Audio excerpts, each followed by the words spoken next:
Bonjour. Bonjour. Et bienvenue du coup sur ce webinaire où on va parler pendant à peu près 45 minutes de l'expérience candidat.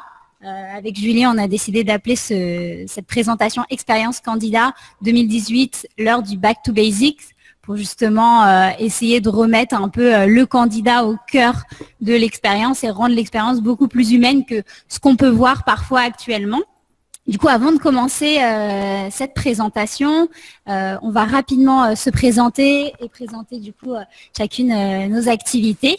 Et puis ensuite, on commencera la présentation. Ce sera suivi pour info on va essayer de se laisser une dizaine, quinzaine de minutes de questions. Et puis on essaiera d'y répondre au mieux. Voilà. On commence. Du coup, Julie. Je te laisse commencer. Oui, bonjour. Donc, je suis Julie Atlan, je suis Content Manager dans la société EasyRecruit. Alors, EasyRecruit, qu'est-ce que c'est? C'est un éditeur de logiciels en SaaS. Et notre objectif, c'est de faciliter la vie des recruteurs. On a tout un tas de produits, mais l'idée, c'est vraiment de faciliter la vie du recruteur et notamment grâce à un outil qui est l'entretien vidéo différé, ainsi que tout ce qui va être live, test de langue, donc tout ce qui va vous permettre d'appréhender mieux vos recrutements. Alors, du coup, moi, c'est Elsa. Je m'occupe de toute la partie marketing chez Welcome to Jungle. Donc, pour ceux qui ne connaissent pas encore Welcome to Jungle, c'est un média sur l'emploi pour les 20-35 ans auquel est adossée une plateforme de recrutement. Welcome to Jungle, on s'est lancé donc il y a 3 ans et demi à peu près et aujourd'hui, on a à peu près 600 000 candidats par mois sur la plateforme et on travaille avec... On accompagne vraiment sur la marque employeur environ 1000 entreprises, tout type, des startups, des grands comptes, des agences, des entreprises dans tout secteur. Voilà. Et donc, on travaille beaucoup sur tout ce qui est marque employeur, communication RH. Donc, on va commencer du coup sur un peu le plan, qu'est-ce qu'on va faire, de quoi on va vous parler. Donc l'expérience candidat, on va commencer par voir pourquoi c'est important, pourquoi aujourd'hui on a décidé de vous faire un webinaire là-dessus.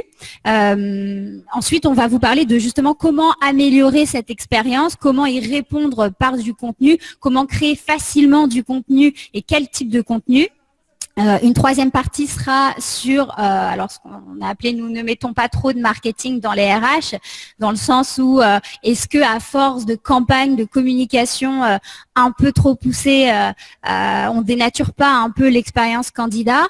Et puis finalement, on terminera sur quelques conseils assez courts qui sont très simples à mettre en place et surtout les do's et les don'ts, les choses à ne pas faire justement pour pouvoir avoir une meilleure expérience candidat au sein de votre entreprise.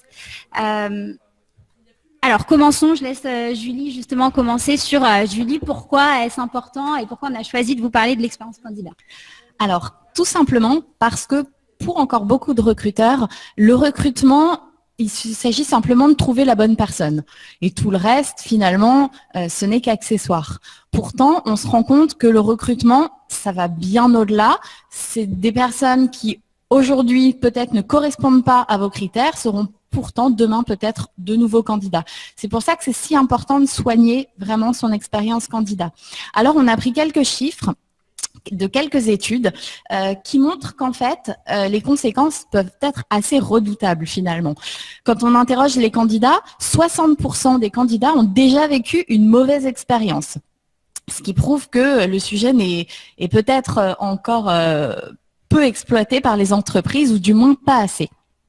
On a 78% des candidats qui disent décliner une offre après une mauvaise expérience. Donc le candidat aura beau correspondre à tous vos critères, si vous ne lui avez pas fait vivre une expérience suffisamment agréable, où il s'est senti bien, où il a senti qu'il avait envie de vous rejoindre, et bien finalement on voit qu'il va être plus sensible à refuser votre offre. On voit également qu'un candidat sur 5 va entreprendre une mauvaise action après un entretien. C'est comme, alors c'est très simple, hein, vous allez dans un magasin, si vous n'arrivez pas à trouver ce que vous voulez, si l'expérience avec les gens qui vont vous présenter les produits n'est pas bonne, si vous êtes mal reçu, vous allez avoir tendance, après, en sortant, à aller soit sur les réseaux sociaux et faire part de votre mauvaise expérience. Donc ça, c'est assez important de soigner une expérience candidat pour ne pas justement recevoir tous ces avis négatifs qui aujourd'hui sont de plus en plus forts et qui ont des répercussions assez importantes, notamment avec les réseaux sociaux. Et puis enfin, 30% des recruteurs, on leur a demandé qu'est-ce qui fait que vous investiriez dans l'expérience candidat, et ils nous ont dit simplement si j'avais du budget.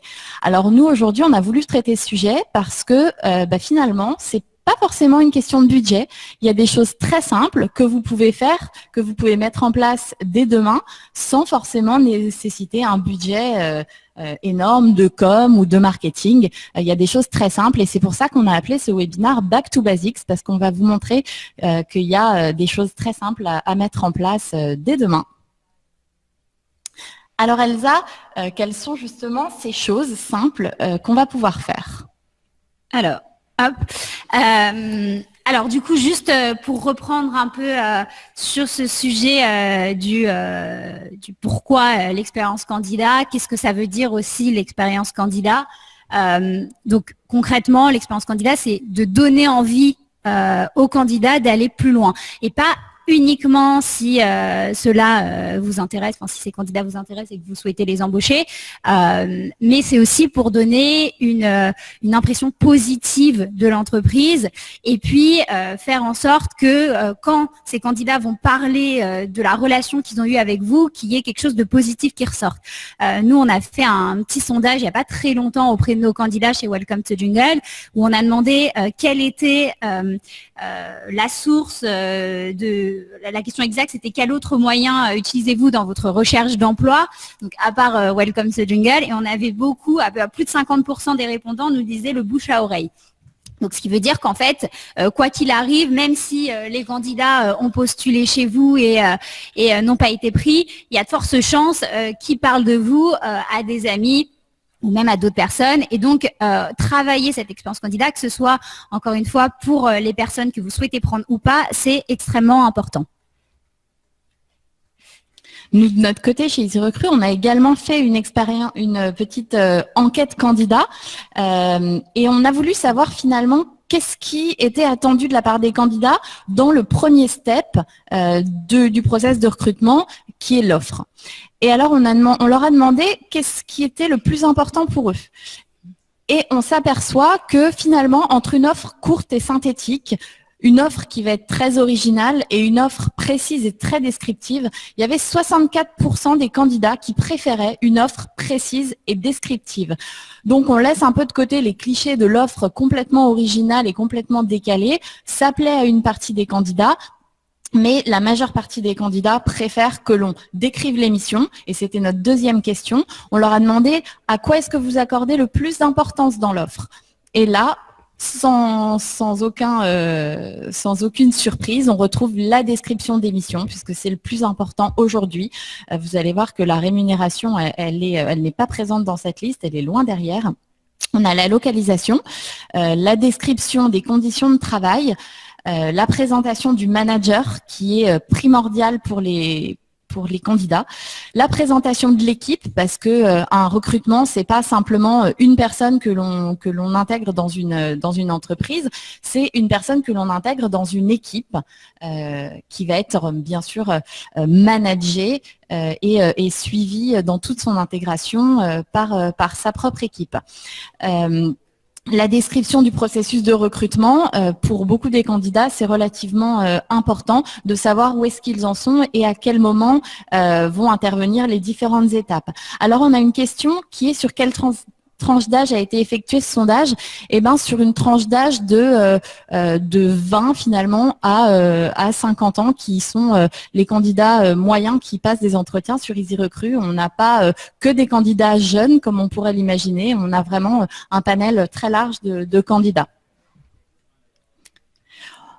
On leur a demandé également s'ils devaient donner quelques conseils aux entreprises pour améliorer l'expérience candidat. Et là, les mots qui sont revenus le plus souvent, les occurrences, c'était le feedback, les retours, les réponses, les échanges avec l'entreprise, que ces échanges soient facilités. La localisation qui est primordiale et qui est passée même devant la rémunération. Aujourd'hui, on sait qu'un candidat est prêt à renier sur une partie de sa rémunération pour un poste plus près de son domicile. La transparence, qui est, on le verra par la suite, un des piliers centraux de l'expérience candidat. Et puis, tout ce qui va être les valeurs de la société, la réactivité des recruteurs, mais également l'historique de la société, d'où elle vient et où elle va demain. Et enfin, on leur a demandé qu'est-ce qui ferait qu'ils abandonneraient leur le process de recrutement. Alors en 1, bien sûr, c'est ne pas recevoir de feedback. Le feedback, c'est aussi un des piliers principaux d'une bonne expérience candidat. L'offre qui ne correspond pas avec le profil, avec le poste présenté en entretien. Donc c'est le manque de cohérence ou le manque d'honnêteté. Et on va le voir avec Elsa que finalement il faut être le plus juste et le plus proche possible du quotidien du candidat. Et enfin, l'ambiance perçue dans les locaux qui ne convient pas. Alors, où commence l'expérience candidat? J'ai vu une question en plus passer là-dessus, donc comme ça, ça répondra avant à la fin. L'expérience candidat commence bien avant le premier entretien. Ça va commencer à partir du moment où un candidat va voir une publicité ou un message, que ce soit sur un job board, sur Facebook, les réseaux sociaux ou autres, au sujet justement de l'entreprise et du recrutement. Et l'expérience candidat se termine également, pas forcément au moment où le candidat est embauché si c'est le cas, mais plutôt à la fin de la période d'onboarding, parce que il faut rappeler qu'un salarié, j'ai cette classe sur 5 en France, quitte son entreprise au bout de seulement 3 mois à cause d'une mauvaise période d'intégration et 4% décident même de partir à cause d'une première journée désastreuse. Ce qui fait qu'en fait, le candidat, ce que vous lui avez vendu pendant toute la période d'entretien, il doit le retrouver dans les premiers mois où il arrive dans l'entreprise. Parce que s'il est toujours en période de test, c'est une période de test qui va dans les deux sens. Hein, c'est une période de test à la fois pour l'entreprise et à la fois pour le candidat. Et du coup, il faut continuer justement et cette période, continuer à faire vivre une bonne expérience au candidat à travers cette période d'intégration. Alors, on va commencer à répondre à la question qu'on se posait justement, ce que veulent vraiment les candidats, comment y répondre par le contenu, donc quel type de contenu on peut fournir pour pour apporter une meilleure expérience candidat. Julie? Alors, il y a une étude qui montre que 77% des candidats déclarent que le contenu présentant le poste et bien sûr présentant l'entreprise était le facteur clé d'une bonne expérience candidat. Il est donc très important que ce contenu soit bien pesé, bien mesuré, que vous délivriez les bonnes informations au bon moment. 95% des candidats aujourd'hui se renseignent sur l'entreprise avant de passer à un entretien, même avant de répondre à une offre. Donc, il va avoir besoin de trouver toutes les informations dont il a besoin et de la manière la plus transparente possible. Alors, il y a 67% aujourd'hui des candidats qui affirment qu'ils ne trouvent pas le contenu suffisant pour répondre à une offre. Donc, Elsa, quel est le contenu qu'il est recommandé de distiller au cours du processus de recrutement? Alors, là, vous voyez sur la slide les contenus qui sont importants en fait pour un candidat, ce dont parlait aussi Julie un petit peu plus tôt. Donc on a les choses importantes et obvious pour tout le monde, le nom de l'entreprise, son activité, qu'est-ce qu'elle fait, également de l'information sur les managers, sur l'évolution possible dans l'entreprise, sur les membres de l'équipe avec qui on va travailler, sur la santé de l'entreprise, les autres chiffres clés, le nombre de collaborateurs, la parité, ce genre de choses. Alors les missions relatives au poste, ça c'est très important. Nous, on avait vu en fait dans un sondage qu'on avait effectué justement au mois de mars auprès des candidats, auprès de plus de 2600 candidats, que 82% des candidats vont penser que avoir de l'information sur les missions est essentiel. Donc, c'est le chiffre le plus haut qu'on a eu. Alors, c'est un choix multiple, un sondage, donc le total ne fait pas 100, mais voilà, c'était là. Ce qui est arrivé en première position, c'était vraiment de l'information sur les missions. En seconde position, c'était de l'information sur l'équipe et finalement de l'information sur tout ce qui est culture et valeurs d'entreprise. Alors il y a aussi toujours ce qui, là où on se pose souvent des questions, c'est sur la rémunération. Alors faut-il ou pas parler de la rémunération? Je pense qu'il faut à minima donner une tranche ou pouvoir aiguiller au maximum le candidat. Évidemment, on n'est pas forcément obligé de mettre un salaire directement sur un poste, par exemple, sur une offre d'emploi. Donc là, voilà, la suite de ce qu'on se disait, les évolutions possibles, la culture d'entreprise, les perspectives de l'entreprise, la santé financière, les chiffres clés. Et oui, et une autre information qui est également importante, c'est la date d'embauche et le rythme du process. Donc, c'est-à-dire, est-ce que, par exemple, pour être embauché dans ce poste, vous allez devoir, le candidat va devoir passer plusieurs tests, combien d'entretiens, combien de temps ça va durer, est-ce qu'il va devoir se préparer pour des études de cas, par exemple, tout ça, c'est assez important. Donc, il faut évidemment le mettre en avant sur vos offres dès le début. Je vais continuer du coup sur quels conseils on peut nous donner, vous donner directement sur ce que vous pouvez apporter aux candidats sur vos offres d'emploi.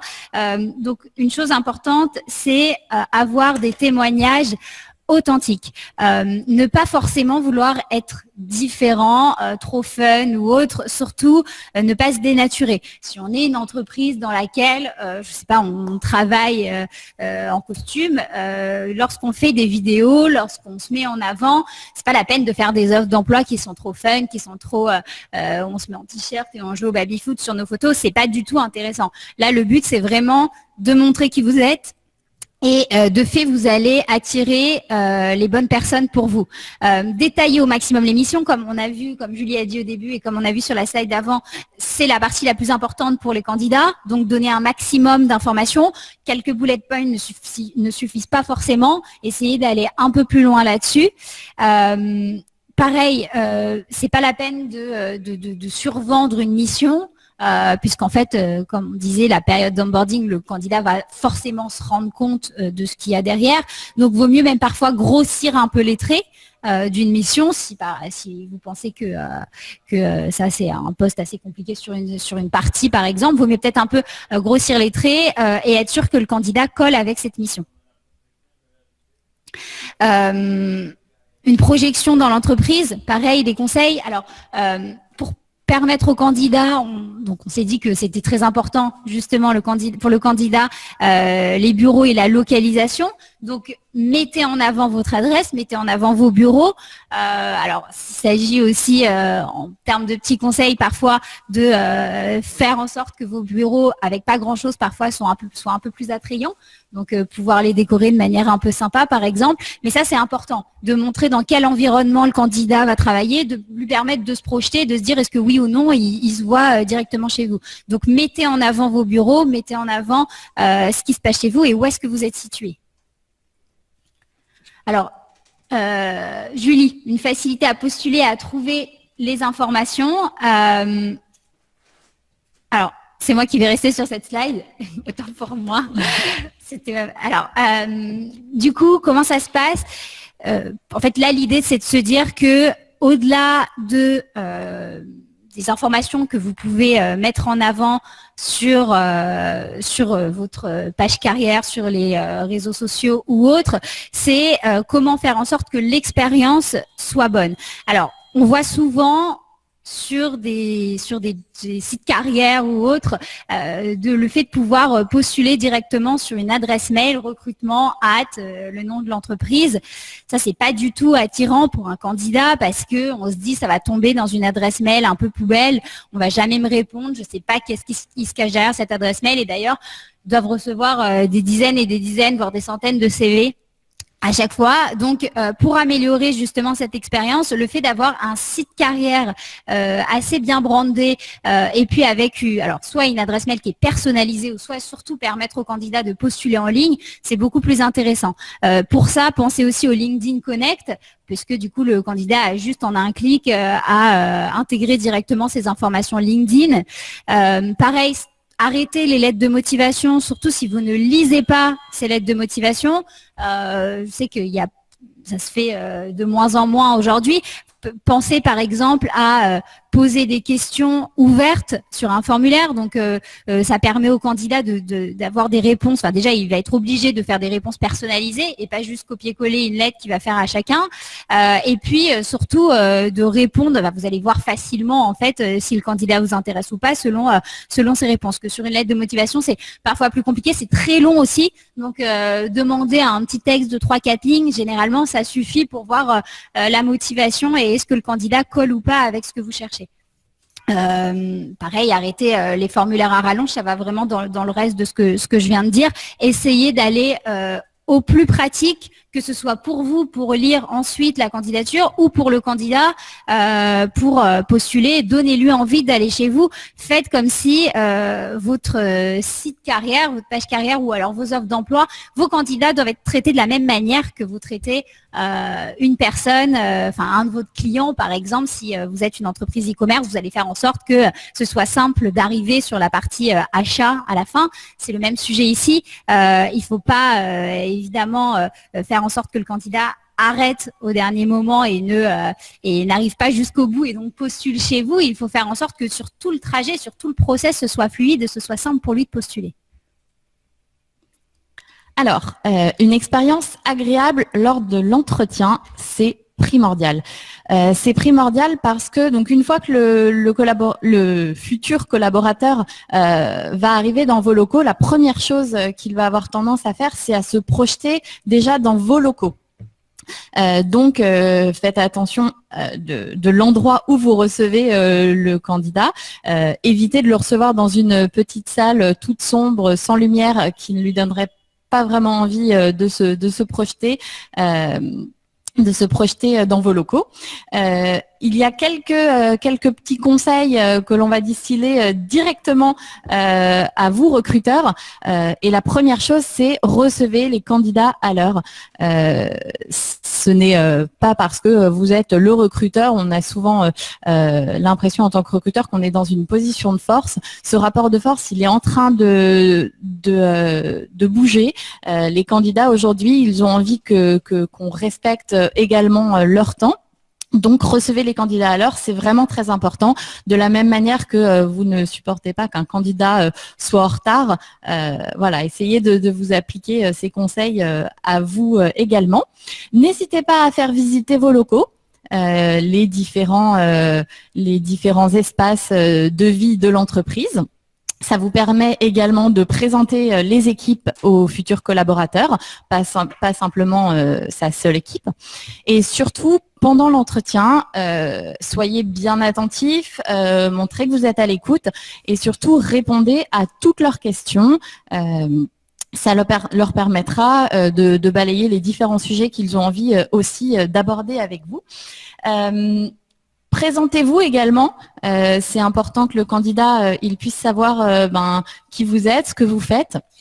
N'hésitez pas également à convier un manager à ces entretiens, puisqu'on sait que plus de 60% des candidats aujourd'hui, quand on leur demande qui ils préfèrent rencontrer lors d'un premier entretien, c'est un manager, parce qu'ils ont envie de savoir avec qui ils vont travailler.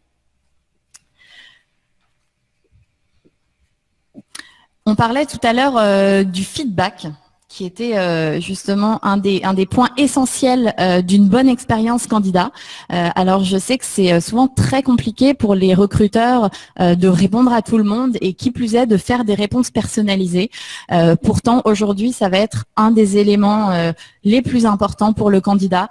On a vu 64% des candidats aujourd'hui ne reçoivent jamais ou rarement une réponse de la part des recruteurs. Et ce chiffre atteindrait même plus de 80% selon certaines études. Il est primordial aujourd'hui de tenir informé le candidat de sa position dans le process de recrutement, où est-ce qu'il en est, les étapes qu'il lui reste à franchir si toutefois vous souhaitez continuer avec lui. Oubliez le très simple « on vous rappellera à la fin d'un entretien » qui signifie très simplement « on ne vous rappellera pas » et qui peut avoir des conséquences assez fortes en termes d'image pour vous en tant qu'employeur. Alors, quelques conseils. Accuser réception des candidatures à minima, c'est, je pense, le moins que l'on puisse faire auprès d'un candidat, c'est de bien s'assurer que sa candidature a été reçue et qu'elle va être traitée. Comme je disais, oubliez le on vous rappellera. Le candidat a besoin d'avoir des informations claires sur ce qui va se passer pour lui par la suite. Si vous savez tout de suite à la sortie d'un entretien que le candidat ne fitera pas avec le poste, n'hésitez pas à lui faire une réponse personnalisée dans la mesure où en plus le candidat s'est déplacé. N'oubliez pas les candidats qui sont non retenus après un entretien.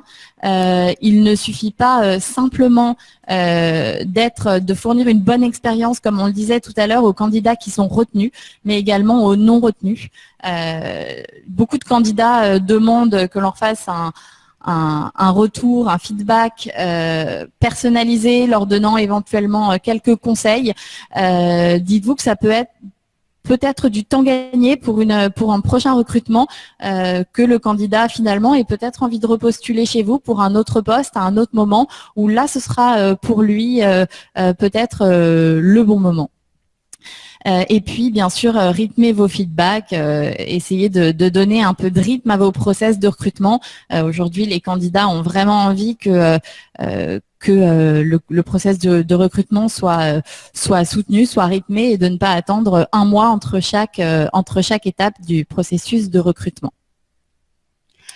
Alors, la troisième partie, du coup, on arrive à notre troisième partie. Ne mettons pas trop de marketing dans les RH. C'est une question ouverte, mais sur laquelle on a essayé d'apporter quelques réponses. Julie, qu'est-ce que tu en penses, du coup, sur ce sujet? Alors, effectivement, depuis quelques années, on voit le mot marketing arriver dans les RH. On dit qu'il faut faire de la com et de la pub RH. Alors, pour ça, on a eu envie de revenir sur ce sujet-là. En fait, il est très important de revenir à un marketing qui s'éloigne des principes de la publicité. Dans la mesure où vous allez vendre un poste, vous allez vendre votre entreprise. Et comme on le disait tout à l'heure, le candidat, il va la vivre, cette expérience, dès l'instant où il va devenir un collaborateur. Et s'il s'agit pour lui de découvrir une expérience qui ne lui a pas été vendue de la bonne manière, dont on a fait simplement de la publicité, parfois un peu édulcorée, eh bien, la déception finalement va être grande pour le candidat devenu collaborateur qui ne retrouvera pas ce qu'on lui a vendu. Donc arrêtez également toutes les brochures sur papier glacé, les photos qui sont prises des banques d'images et qui sont utilisées par la plupart des recruteurs. Ça montre absolument pas votre personnalité en tant que recruteur, en tant qu'employeur. Il faut vraiment que ce soit le reflet du quotidien que va vivre le collaborateur. Alors, on va partir sur du coup nos conseils. On a essayé de résumer en quelques points les do's et les don'ts, du coup les choses à faire et à ne pas faire assez facilement pour justement améliorer de votre côté l'expérience avec vos candidats. Alors, on a vu passer une question tout à l'heure concernant la rémunération. Et on s'est posé la question, on a posé également la question aux candidats de savoir ce qui pouvait gâcher leur expérience. Et comme on l'a vu tout à l'heure, la rémunération revient assez régulièrement dans les réponses des candidats. Pourquoi? Très simplement parce que lorsque vous allez faire votre entretien avec le candidat, le fit va peut-être être là, il correspond parfaitement à vos critères, vous ne lui avez toujours pas parlé de rémunération. Et là, en fin d'entretien, vous jugez nécessaire de lui annoncer une rémunération. Et là, soit c'est super, le candidat se dit c'est parfaitement ce que j'attendais, soit au contraire, la déception va être grande parce qu'il se sera projeté dans le poste, mais la rémunération ne correspondra absolument pas à ses critères. C'est la raison pour laquelle on pense qu'il est important d'annoncer la rémunération dans l'offre ou à minima d'en donner une fourchette pour ne pas que le candidat soit déçu à la fin du process et vous éviter de vous faire perdre du temps si vous pensez avoir trouvé le candidat idéal qui n'accepte pas l'offre faute de rémunération. Vous devrez recommencer le process quasiment à zéro. On parlait tout à l'heure de l'accueil, effectivement, une expérience froide, impersonnelle, qui ne donnera pas envie au candidat de se projeter, peut complètement gâcher l'expérience et il refusera une offre qui pourra lui être faite. La longueur de la candidature, la lourdeur du process, si le candidat doit pour la xème fois remplir son CV dans votre ATS, refaire une xème lettre de motivation, avoir 15 tests qui suivent, des entretiens collectifs, des entretiens avec l'intégralité de l'équipe, ça va plutôt avoir tendance à décourager le candidat qui aura tendance à aller voir plutôt à la facilité chez d'autres recruteurs. On en parlait, la poudre aux yeux, hein, bien sûr, ce fameux marketing RH parfois qui frôle la publicité, qui pour vendre du rêve et donner envie de venir va parfois un peu au-delà de ce qu'est le quotidien dans l'entreprise. Et puis bien sûr les locaux, ça on le sait malheureusement, vous ne pouvez pas y faire grand-chose sur le positionnement. Par contre, sur le fait d'avoir des locaux agréables dans lesquels on a envie de travailler, c'est primordial. Et donc, du coup, quelles sont les choses assez simples à mettre en place de votre côté? Déjà, c'est la transparence des informations et des process. En fait, dès le début, de dire, voilà, là, on cherche un poste qui est clé chez nous, ça va peut-être pas prendre 2 semaines, on va peut-être pas vous faire un retour sous 2 semaines, mais en tout cas, le candidat, il le sait dès le début, en fait. Ou alors, voilà, il y a 5-6 entretiens à passer avec différentes personnes chez nous, différents pôles. On va essayer de mutualiser tout ça pour que ce soit beaucoup plus simple. Le candidat sait à quoi s'attendre. Quand il arrive directement dans vos bureaux, il sait quel type d'entretien il va devoir passer et avec qui. Donc, être transparent sur les différents, sur tout le process en fait de candidature qui va devoir passer, et puis aussi sur les critères. Alors, qu'est-ce qui fait du candidat un bon candidat pour vous? C'est important de le mettre en avant directement et de lui dire en fait assez rapidement. La culture du feedback, c'est important, de la même manière que Julie disait, ne rien dire, ne plus tenir au courant le candidat, c'est un gros problème. De la même manière, faire du feedback au candidat, qu'il ait été pris ou pas, en fait, et d'ailleurs pourquoi il n'a pas été pris. Si par exemple c'est un sujet sur sa lettre, sur son CV ou sur quelque chose, n'hésitez pas à lui dire, en fait, ça va lui servir pour plus tard. Et vous, c'est encore une fois, ça fait partie aussi de votre marque employeur de pouvoir donner du feedback constant et de pouvoir faire en sorte que les candidats ensuite aient une bonne expérience chez vous. Alors le rythme, c'est assez lié aussi avec la transparence et des process, mais alors évidemment, il y a toujours des sujets en interne qui sont compliqués parce que il y a plein de personnes, des managers de chaque équipe qui doivent faire passer des recrutements, des RH ou autres. N'empêche que en fait, c'est un process de recrutement, à part cas exceptionnel, ça ne doit pas durer des mois ou des semaines. Il faut se fixer en interne, se dire bon bah voilà. Là, on va ouvrir tel poste, il faut que telle personne soit recrutée à tel moment. On se laisse 3 semaines, 1 mois, voire plus. Mais en tout cas, ça doit être fixé et on ne doit pas faire durer éternellement ce process. La transparence, du coup, dans vos échanges, évidemment, être honnête dans vos communications. Et le digital, voilà, donc pour l'évaluation à distance, s'il y a des contraintes, ne pas hésiter en fait à utiliser des solutions de visioconférence ou autres pour faciliter un peu les différents échanges avec le candidat. Donc la présentation se termine ici. On va prendre quelques questions.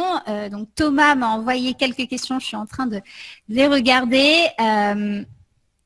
Je vois la question de Carole sur la durée raisonnable d'un process de recrutement. Alors, selon les chiffres, un processus de recrutement moyen pour une bonne expérience candidat dure entre 2 et 3 semaines. Voilà. 2 et 3 semaines, c'est le bon temps. Je pense aussi que c'est pareil pour chez nous. On essaie vraiment de condenser les choses pour permettre aux candidats de... Puis il faut leur faire des retours. Souvent, ils ont plusieurs process. Ils sont en échange avec plusieurs entreprises en même temps. Il faut pouvoir faire des retours assez rapides aux candidats. On a une autre question. Quel type de contenu doit-on développer sur les réseaux sociaux pour attirer les talents ? Sur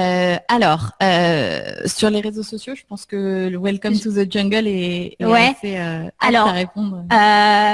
Il y a plusieurs choses. Donc déjà, je pense que le contenu réseaux sociaux sur les réseaux sociaux doit être différent en fait du contenu qu'on va produire et qu'on va pousser sur une page carrière par exemple. Enfin, je sais que nous on produit beaucoup de contenu par exemple qu'on appelle des vidéos culture d'entreprise où vraiment on met en avant la culture des entreprises, mais c'est pas des choses qu'on peut pousser sur les réseaux sociaux parce que c'est des vidéos qui sont longues, qui durent entre 2 et 3 minutes. Bon bah regardez une vidéo de 2-3 minutes, il y a Thomas qui est expert des social media à côté de moi, il pourra vous en dire plus, mais c'est quand même pas idéal. Après, il y a des choses qui sont aussi importantes. Donc, sur les réseaux sociaux, il ne faut pas hésiter à pousser des contenus courts, un peu plus agréables, sympas, parce qu'on est là, voilà, pour, enfin, pas dire pour se détendre, mais on n'a pas la même utilisation de Facebook, par exemple, enfin, du contenu qu'on va voir, même du contenu recrutement sur Facebook, qu'on aura sur un site carrière. Sur les réseaux sociaux, un point important également, il ne faut pas hésiter, il faut le faire toujours, en fait, à sous-titrer tout ce que vous faites parce que du coup beaucoup de contenu est lu directement sur un feed mais sans cliquer sur la vidéo. Il faut que le candidat puisse avoir accès à des sous-titres directement sans charger une vidéo.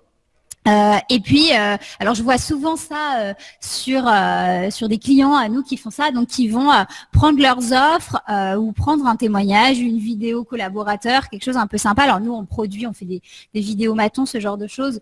On essaie de faire des vidéos un peu plus fun pour les réseaux sociaux. Et donc, ils vont prendre par exemple le contenu, mais même que ce soit une offre d'emploi ou leur page carrière Welcome to Jungle, et ils vont le diffuser en ads en ciblant vraiment bien les bonnes personnes. Et ça, c'est hyper pertinent parce que en fait le candidat, vous allez l'attirer directement sur Facebook, vous allez avoir déjà un flux de candidature qui va pas être le même et puis ensuite il va arriver, il va directement quand vous poussez votre page profil par exemple, ou vous poussez du contenu quel qu'il soit, votre page carrière où il y a des vidéos, des photos, etc., il va arriver directement et il va voir à quoi ça ressemble chez vous, il va tomber sur toutes vos vidéos, il va tomber sur toutes vos offres. Donc ça c'est une bonne pratique à faire. Alors j'ai vu sur le chat plusieurs réflexions quant à justement la durée du process de recrutement. Alors les 2 ou 3 semaines, bien sûr, c'est pour une bonne expérience candidat. Hein. C'est absolument pas la moyenne des process de recrutement en général dans les entreprises. On sait que ça prend du temps. On sait que justement la question des agendas est clé et le fait d'engager les managers opérationnels qui, on le sait, très souvent veulent un talent pour hier. Et vous, recruteurs, vous avez finalement peu de temps pour répondre à ce besoin et à jongler avec les agendas, ça devient de plus en plus compliqué. Donc, il faut tendre à faire un process de recrutement le plus court possible. Maintenant, bien entendu, sans aller au-delà de ce que vous pouvez faire en interne par rapport à vos managers. L'important, c'est de travailler vraiment sur un recrutement collaboratif quand vous pouvez le faire, à savoir d'impliquer au maximum les managers dans le processus de recrutement. Lui ouvrir les yeux finalement sur les délais pour qu'il ait le meilleur candidat, ne pas le laisser filer à la concurrence puisque sur certains mois un candidat qui cherche un poste, il va finalement aller au plus simple, au plus transparent. Donc voilà, essayez de tendre le plus possible à des process de recrutement plus courts, mais bien entendu en tenant compte de vos soucis internes. Et pour rebondir à ce que tu dis, nous, chez nous, par exemple, en interne, chez Welcome to Jungle, quand on embauche quelqu'un, ou en tout cas, alors il y a effectivement différentes personnes qui vont voir le candidat, donc plusieurs managers plusieurs personnes de l'équipe, mais on prend le temps, alors on est certes une petite équipe, c'est pour ça que ça ne s'adresse pas forcément à tout le monde, mais en tout cas, on prend le temps, toutes les personnes de l'équipe, de rencontrer le candidat une dernière fois, afin que, alors c'est pas une validation directe où les 10 personnes de l'équipe doivent dire oui, mais en tout cas, on montre au candidat qu'on a pris le temps pour lui, on prend le temps de se faire poser 5, 6, 7 personnes pendant une demi-heure et de discuter, et ça montre clairement au candidat que voilà, sa venue est importante, que on est une entreprise dans laquelle l'humain est, enfin c'est un peu ce qu'on veut montrer, l'humain est au cœur de tout ça, et je pense que ça améliore fortement l'expérience et ce que pense ensuite en sortant de ça le candidat, même si lui décide finalement d'aller rejoindre une autre boîte ou que quelque chose se passe, mais en tout cas il y a quelque chose qui se passe aussi des deux côtés où on se dit voilà, c'est un moment où il faut qu'on s'arrête en fait de travailler 30 minutes, mais qu'on prenne le temps d'intégrer au mieux la personne puisqu'elle va probablement arriver chez nous, et donc et de se dire on prend le temps de l'intégrer sainement. Et pour revenir aussi, j'avais vu quelques questions qui passaient sur, quand je disais la lettre de motivation, arrêtez avec la lettre de motivation. Alors oui et non, en fait, si vous lisez vos lettres de motivation et que vous prenez le temps de le faire et que effectivement chez vous c'est une norme là-dessus, en fait, c'est pas pour dire tout le monde doit arrêter avec la lettre de motivation, c'est plutôt pour dire il y a d'autres manières de faire des lettres de motivation aujourd'hui qui peuvent être poser des questions justement aux candidats et des questions qui vont être plus tournées, orientées vers votre activité et vers votre entreprise. Quand on fait des tests techniques, par exemple, à des candidats techniques, c'est des tests qui sont spécifiques pour l'entreprise et qui, voilà, on va noter le candidat par rapport à ça. En fait, ça peut être fait sur d'autres postes et ça peut être fait sur d'autres types de structures.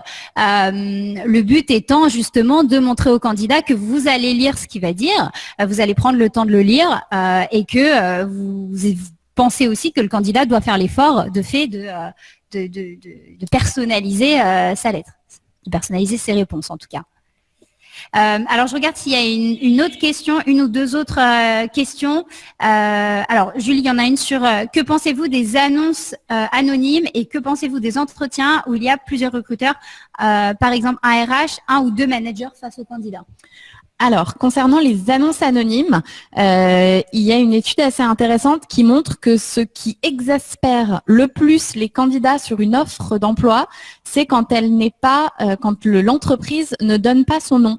On parlait de transparence et c'est primordial pour le candidat. Le candidat, il recherche plus simplement un poste, il recherche un poste dans une entreprise, au sein d'une équipe, avec, on parle beaucoup de sens aussi, une mission qui va avoir un sens pour lui, une entreprise qui va avoir peut-être un but, un objectif qui convient à ce que lui se fait de l'idée de son poste.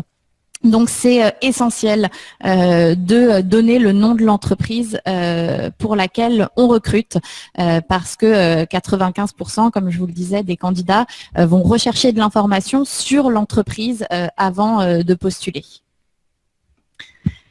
Sur la deuxième question, du coup, tu y avais répondu un petit peu avant, mais juste peut-être pour redonner tes conseils par rapport à ça.